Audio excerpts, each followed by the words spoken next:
ঠিক রাজু ভাস্কর্যের নিচেই কিন্তু তাদের জুলাই তারা কিন্তু একটা পোস্টার টানিয়েছে, সেটা হচ্ছে স্বরাষ্ট্র উপদেষ্টার পদত্যাগ চাই।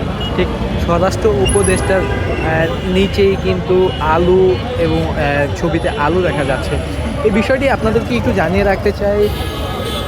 স্বরাষ্ট্র উপদেষ্টাকে যখন এক সম্মেলনে হচ্ছে নিরাপত্তা ব্যবস্থা এইসব বিষয়ে বলা হয়, তখন কিন্তু স্বরাষ্ট্র উপদেষ্টা বলেছিলেন যে আমি বর্তমানে এই বিষয়ে কথা বলতে চাই না, আমি বলতে চাই যে আলুর দাম আসলে একদিনে যে এত টাকা বেড়ে গেল, হ্যাঁ সেই বিষয়ে আমি আসলে কথা বলতে চাই, একদিনে কীভাবে সেই এর পরেই কিন্তু পরের দিন হচ্ছে ওসমান হাদি তিনি কিন্তু গুলিবিদ্ধ হয়েছে। সেই গুলিবিদ্ধ হওয়ার পরেই কিন্তু আসলে এই যে ঘটনা ঘটেছে যে আসলে রাষ্ট্রের যে নাগরিক যারা রয়েছে তাদের আসলে নিরাপত্তা কোথায়, এবং কি যারা গণ অভ্যুত্থানে সম্মুখ সারিতে ছিল এবং প্রথম সারিতে যারা ছিল তাদের আসলে সেই অবস্থানটা আসলে কোথায়, সেই বিষয়গুলিই কিন্তু প্রশ্নবিদ্ধ হয়ে উঠেছে।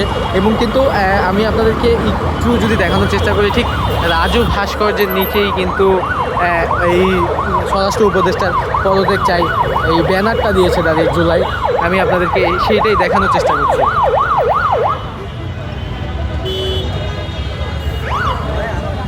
এই ছিল আমার কাছে আসলে রাজু ভাস্কর্যের সামনে থেকে সর্বশেষ এখানকার যেই আপডেট সেটা।